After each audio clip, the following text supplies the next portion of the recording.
Hi kids, once again it's Josh here, and of course this is the Bible. I kind of beat the hell out of it. It's some hardcore reading there.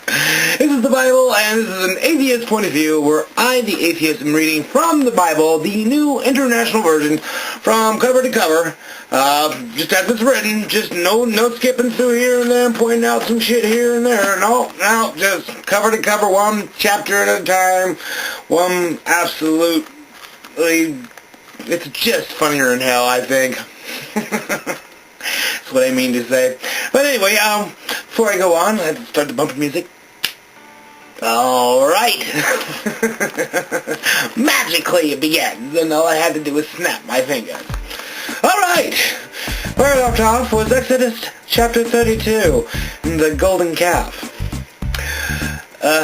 Verse 1.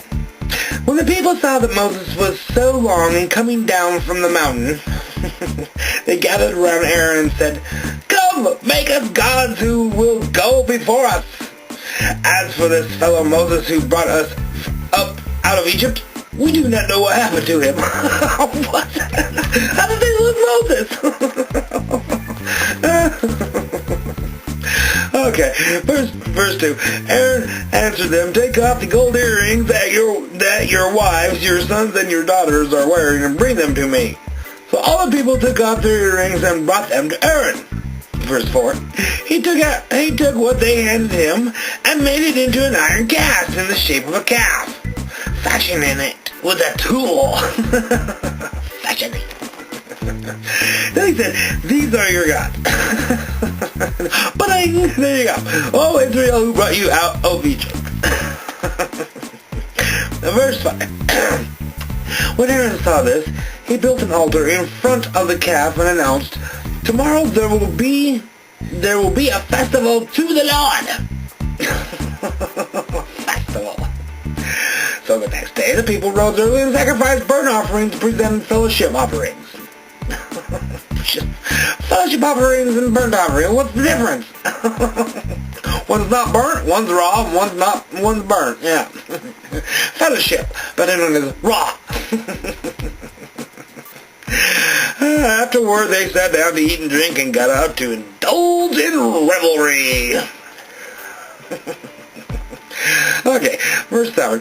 Then the Lord said to Moses, "Go down, because your people, who you brought up out of Egypt, have become corrupt. They have been quick to turn away from what I commanded them, and have made themselves an idol cast in the shape of a calf. They have bowed down to it and sacrificed to it, and have said, 'These are your gods, O Israel, who brought you up out of Egypt.'" Verse 9. "I have seen these people," the Lord said to Moses. "They are stiff-necked people." Stiff! Bastards, stiff-necked bastards. Alright, verse 10. "Now leave me alone so that my anger may burn against them and that I may destroy them. Then I will make you into a great nation." Verse 11. But Moses sought the favor of the Lord his God. "O Lord," he said, "why should your anger burn against your people whom you brought out of Egypt with great power and a mighty hand? Why should the Egyptians say it was with evil intent that he brought them out to kill them in the mountains and to wipe them off the face of the earth?" We should put on there to begin with. "Turn from the fierce anger. Relent and do not bring disaster on your people. Remember your servants Abraham." Yeah, remember they were servants. "Isaac and Israel, whom you swore by your own self. I will make your descendants as numerous as the stars in the sky, and I will give your descendants all this land that I promised them." The stars in the sky, I doubt it. "And it will be their inheritance forever." Then the Lord relented and did not bring on his people the disaster he had threatened. Thanks, God.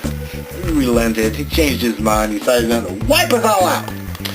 Verse 15. Moses turned and went down the mountain with the 2 tablets of the testimony in his hands. They were inscribed on both sides, front and back. You don't say. These tablets were the work of God, the writing of God engraved on the tablets. Really went over that. Well, verse 17, when Joshua heard the noise of the people shouting, he said to Moses, "There is the sound of war in the camp." Verse 18, Moses replied, "It is not the sound of victory. It is not the sound of defeat. It is the sound of singing that I hear." Moses, seek medical help. Perhaps you should seek medication. Verse 19, when Moses approached the camp and saw the calf and the dancing. Let's not forget, they were shaking their booties. His anger burned and he threw the tablets out of his hands, breaking them to pieces at the foot of the mountain. And he took the calf and he made that they had made and burned it in the fire. Go burn so easily, doesn't it? The campfire, no problem. Then he ground it to powder, scattered it on the water, and made the Israelites drink it. What? Gold calf tea. Crazy. Okay, let's see, where do we made them drink it? Okay, verse 21. He said to Aaron, "What did these people do to you that you led them into such great sin?" Verse 22. "Do not be angry, my lord." And Aaron answered, "You know how prone these people are to evil. They said to me, 'Make us gods who will go before us.' And before this fellow Moses, who brought us out of Egypt, we don't know what has happened to him." As for this fellow Moses, who brought us out of Egypt, we don't know what happened to him. He got lost. So I told them, "Whoever has any gold jewelry, take it off." Then they gave me the gold, and I threw it in the fire, and out came this calf. Just like that. So the gold in the fire, bam, with magic.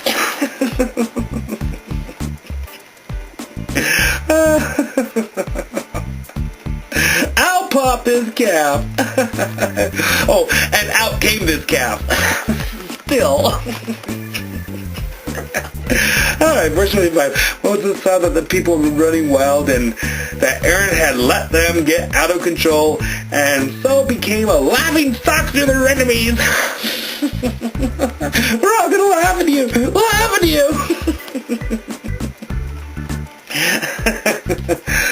Okay, verse 26. So he stood at the entrance to the camp and said, "Whoever is for the Lord, come to me." And all the Levites rallied to him. Rallied to him. Verse 27. Then he said to them, "It is what the Lord, the God of Israel, says. Each man strap a sword to his side. Go back and forth in this camp from one end to the other, each killing his brother and friend and neighbor." What?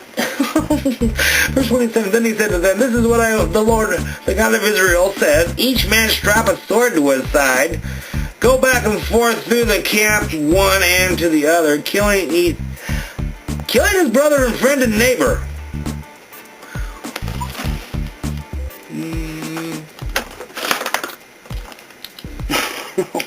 Fuck. I gotta remember this. I'm circling it. Okay. The Levites did as Moses commanded them, and the day about 3,000 of the people died. And that day, about, can't speak for my own week. 3,000 people my own died. Then Moses said, "You have been set apart to the Lord today, for you were against your own sons and brothers, and he has blessed you this day."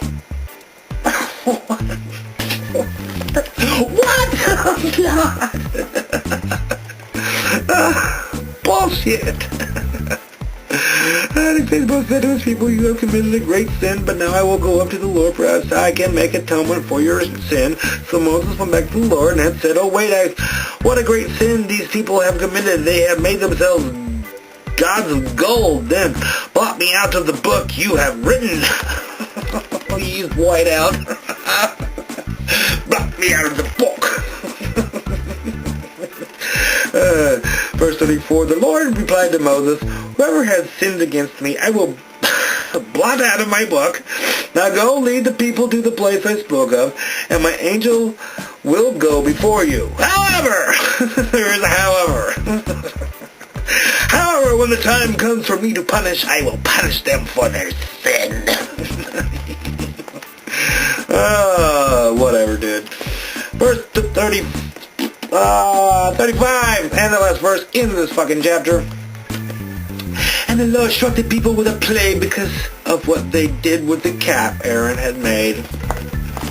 God, you're a dick. Well, kids, once again, this has been the Bible and an Atheist Point of View.